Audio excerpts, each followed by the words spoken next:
Harry se réveilla de bonne heure le lendemain matin. Il savait qu'il faisait jour, mais il garda les yeux fermés.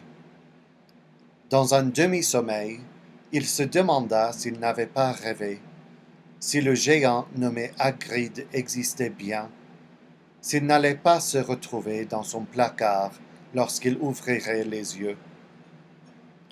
Il entendit alors frapper des coups forts. « C'est bien ce que je pensais, » marmonna-t-il, désespéré. Tout cela n'était qu'un rêve. Voilà la tante Pétunia qui cogne à la porte du placard pour me réveiller. Tap, tap, tap.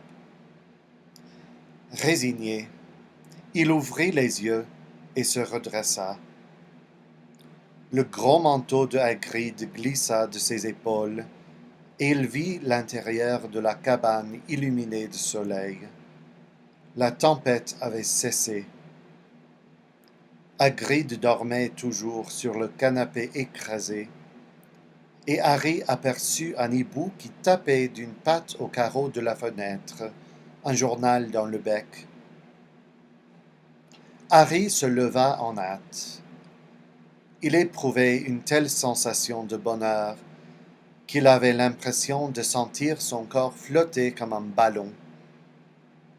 Il se précipita sur la fenêtre et l'ouvrit.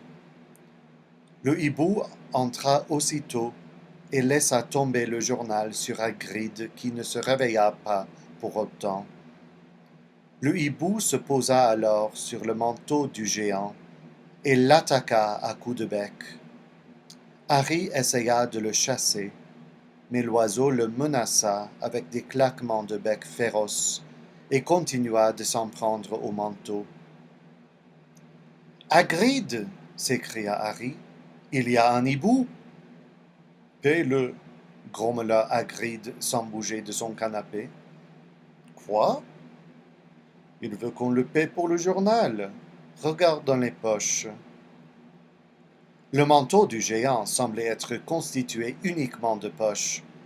On y trouvait des trousseaux de clés, du produit contre les limaces, des pelotes de ficelle, des bonbons à la menthe, des sachets de thé. Harry finit par dénicher une poignée de pièces de monnaie qui lui semblèrent bizarres.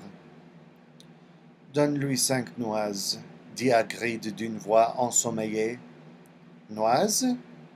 Les petites pièces en bronze. » L'oiseau tendit une patte et Harry déposa 5 noises dans la petite bourse en cuir qui y était arrachée. Le hibou s'envola aussitôt par la fenêtre. « On ferait bien d'y aller, » dit Hagrid, qui se redressa avec un bâillement sonore. « On a beaucoup de choses à faire aujourd'hui. Il faut aller à Londres et acheter tes affaires pour l'école. » Harry retournait les pièces de monnaie entre ses mains.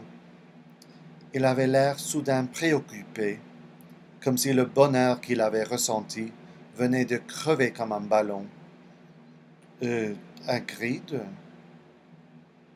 Oui, » répondit le géant en chaussant ses immenses bottes.